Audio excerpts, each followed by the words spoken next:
খলিফা উমর নামটা শুনলেই হয়তো অনেকের চোখে ভেসে উঠে শুধুই এক তীব্র ধর্মীয় আবেগের ছবি। কিন্তু আজ আমরা ইতিহাসকে একটু অন্য লেন্স দিয়ে দেখব। আজকের এই এক্সপ্লেনারে আমরা তাকে কেবল একজন ধর্মীয় নেতা হিসেবে নয়, বরং একজন অসাধারণ জিওপলিটিক্যাল মাস্টারমাইন্ড এবং আধুনিক রাষ্ট্র ব্যবস্থার স্থপতি হিসেবে ডিকনস্ট্রাক্ট বা বিশ্লেষণ করতে যাচ্ছি। ব্যাপারটা দারুণ ইন্টারেস্টিং হতে চলেছে। আচ্ছা, ৬১৬ খ্রিস্টাব্দের মক্কার কথা একটু ভাবুন। শুরুর দিকের মুসলিমদের ওপর তখন চলছে ভয়ঙ্কর নির্যাতন। ঠিক সেই চরম সংকটের মুহূর্তে নবী মোহাম্মদ একটা বিশেষ প্রার্থনা করেছিলেন। তিনি চেয়েছিলেন আবু জাহাল বা উমর ইবনুল খাত্তাব এই দুজনের মধ্যে যে কোনো একজনকে দিয়ে যেন ইসলামকে শক্তিশালী করা হয়। উমরের ইসলাম গ্রহণের মধ্যে দিয়ে এই প্রার্থনার জবাব মেলে, আর মক্কার ক্ষমতার ভারসাম্য একেবারে পুরোপুরি বদলে যায়। তো চলুন দেখে নেওয়া যাক আজ আমরা ঠিক কোন কোন বিষয়গুলো নিয়ে আলোচনা করব। আমাদের এই যাত্রায় থাকছে ওমরের উত্থান, তার সামরিক কৌশল, ঐতিহাসিক জেরুজালেম বিজয়, আধুনিক রাষ্ট্র গঠনের রূপরেখা এবং সবশেষে তার রেখে যাওয়া বিশ্বব্যাপী প্রভাব। শুরু করা যাক আমাদের প্রথম পর্ব দিয়ে, দ্য রাইজ অফ উমর। ৫৮৩ থেকে ৫৮৬ খ্রিস্টাব্দের মাঝামাঝি সময়ে বনু আদি গোত্রে জন্ম নেন তিনি শুধু লম্বা আর সুঠাম দেহের অধিকারী ছিলেন না, একাধারে ছিলেন দারুণ কুশলী মল্লযোদ্ধা, দক্ষ অশ্বারোহী আর ভীষণ প্রভাবশালী একজন বক্তা। সালটা ৬০৫ খ্রিস্টাব্দ। একটা সাধারণ পানির কুয়ার অধিকার নিয়ে তার নিজের গোত্র বনু আদি এবং বনু মাকজুমের মধ্যে একেবারে রক্তক্ষয়ী সংঘাতের অবস্থা তৈরি হয়েছিল। কিন্তু ওমর নিজের গোত্রের অন্ধ আনুগত্য না করে সোজা সত্যের পক্ষে অবস্থান নেন। এই একটা মাত্র ঘটনা তার সারা জীবনের জন্য পরম ন্যায়বিচারের এক অঘোষিত দৃষ্টান্ত স্থাপন করেছিল। প্রথম দিকের ইসলামী রাষ্ট্রে পলিসি টেস্টিং মেকানিজম বা নীতি যাচাইকরণ বলে একটা ব্যাপার ছিল, যেটা ভীষণ গুরুত্বপূর্ণ। যেমন বদরের বন্দীদের নিয়ে ওমর প্রায় নবীর সাথে গঠনমূলক দ্বিমত পোষণ করতেন।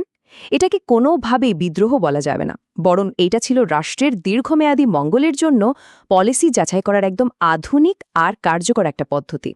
নবীর মৃত্যুর পর চারদিকে যখন এক চরম শূন্যতা আর শোকের ছায়া, তখন উমর প্রায় একাই রাষ্ট্রকে এক সম্ভাব্য গৃহযুদ্ধের হাত থেকে রক্ষা করেন। সাকিফায় দ্রুত হস্তক্ষেপ করে তিনি আবু বকরের উত্তরাধিকার নিশ্চিত করেছিলেন।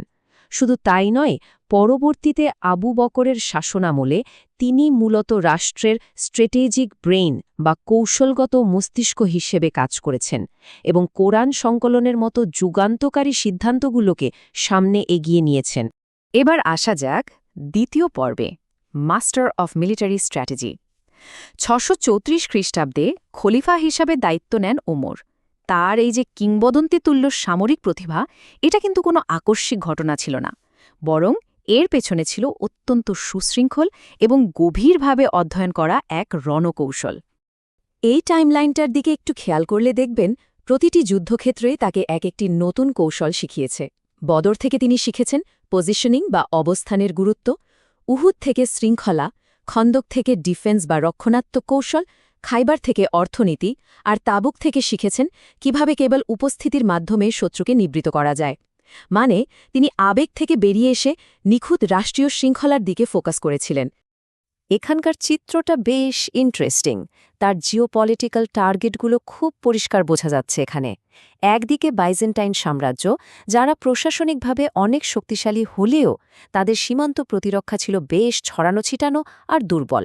অন্যদিকে সাসানীয় সাম্রাজ্য, যারা দীর্ঘমেয়াদে যুদ্ধ আর অভ্যন্তরীণ দ্বন্দ্বের রীতিমতো ক্লান্ত হয়ে পড়েছিল। ঠিক এই জায়গাটাতেই তিনি কাজে লাগিয়েছিলেন সিকোয়েন্সিয়াল প্রেশার বা আধুনিক লিমিটেড ওয়ার ডক্ট্রিনের ধারণা। উমর কখনোই একসাথে দুই ক্লান্ত পরাশক্তির বিরুদ্ধে যুদ্ধে জড়িয়ে নিজের বাহিনীকে ঝুঁকিতে ফেলেননি। এর বদলে তিনি এক ফ্রন্টে চূড়ান্ত আঘাত আনতেন আর অন্য ফ্রন্টে গুপ্তচর ও চুক্তির মাধ্যমে শত্রুকে ব্যস্ত রাখতেন, যাতে সময় কেনা যায়। সত্যি বলতে এটা ছিল যুদ্ধ এড়িয়ে জয়ের এক অসাধারণ মাস্টার ক্লাস।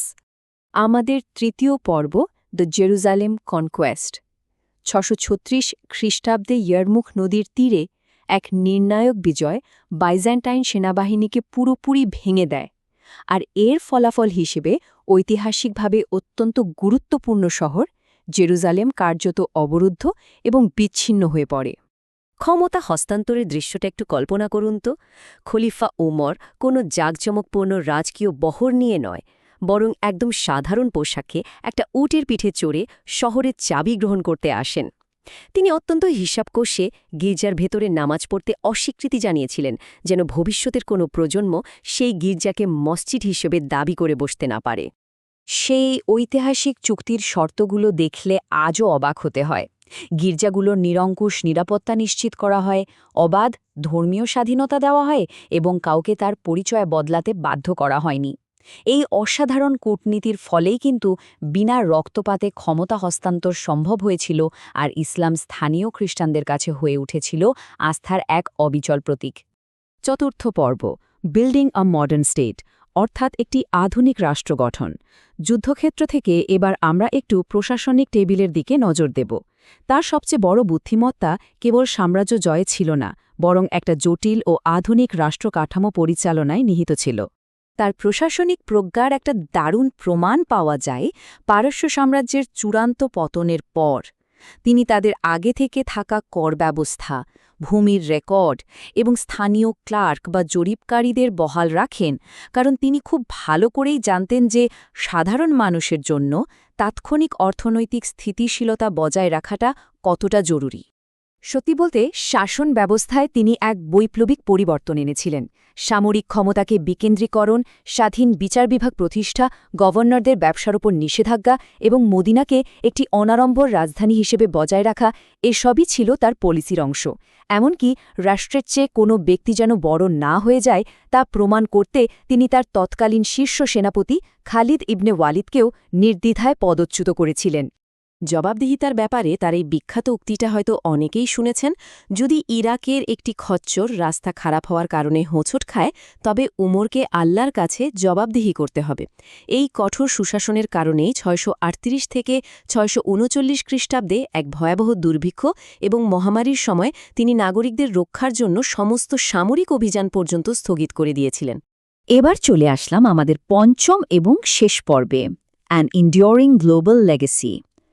সপ্তম শতাব্দীর একজন শাসকের উদ্ভাবনগুলো কিভাবে আজকের বিশ্বের সবচেয়ে শক্তিশালী দেশগুলোর রাষ্ট্রীয় কাঠামোর সাথে মিলে যায়, সেটা ভাবলে সত্যি গায়ে কাটা দেয়। এই প্রাচীন পলিসিগুলোর সাথে আধুনিক রাষ্ট্র ব্যবস্থার অবিশ্বাস্য একটা মিল রয়েছে। একটু খেয়াল করুন, ক্ষমতার বিকেন্দ্রীকরণে আজকের যুক্তরাষ্ট্র, ন্যায্য কর ও নিরাপত্তার ধারণায় জার্মানি, পরিচয়ের ঊর্ধ্বে আইনের শাসনে সিঙ্গাপুর, দক্ষ আমলাতন্ত্র টিকিয়ে রাখায় চীন এবং প্রাতিষ্ঠানিক শাসনে জাপানের যে মডেল আমরা দেখি, তার সাথে খলিফা উমরের সেই প্রাচীন প্রশাসনিক দর্শনের কিন্তু গভীর মিল রয়েছে। এগুলো মোটেও কোনো কাকতালীয় ঘটনা নয়। 644 খ্রিস্টাব্দে একজন পারস্যিক দাসের ছুরিকাঘাতে তিনি নিহত হন, কিন্তু মৃত্যুর ঠিক আগেও তিনি দারুণ দূরদর্শিতার পরিচয় দিয়ে যান। কোনো বংশতান্ত্রিক উত্তরাধিকার নয়, বরং পরবর্তী নেতা নির্বাচনের জন্য তিনি 6 সদস্যের একটি শুরা বা পরামর্শ কমিটি গঠন করে যান। এমনকি প্রতিশোধমূলক হত্যার দায়ে তিনি নিজের ছেলের বিচারের নির্দেশ দিয়েছিলেন, যা ছিল তার পরম ন্যায় বিচারের একদম শেষ দৃষ্টান্ত। পরিশেষে একটা ভাবনার জায়গা রেখে আজকের এক্সপ্লেনার শেষ করা যাক। যদি সপ্তম শতাব্দীর একজন নেতার ব্লুপ্রিন্ট আজও আধুনিক রাষ্ট্রগুলোর কাঠামো নির্ধারণ করে থাকে, তবে ইতিহাসের পাতায় আর কি কি প্রাচীন কৌশল আমাদের চোখের সামনেই লুকিয়ে আছে। কেবল জয়ে নয়, বরং একটি সুশৃঙ্খল রাষ্ট্র ব্যবস্থার ক্ষমতা যে কত দীর্ঘস্থায়ী হতে পারে, সেটাই আসলে আমাদের আজকের সবচেয়ে বড় শিক্ষণীয় বিষয়।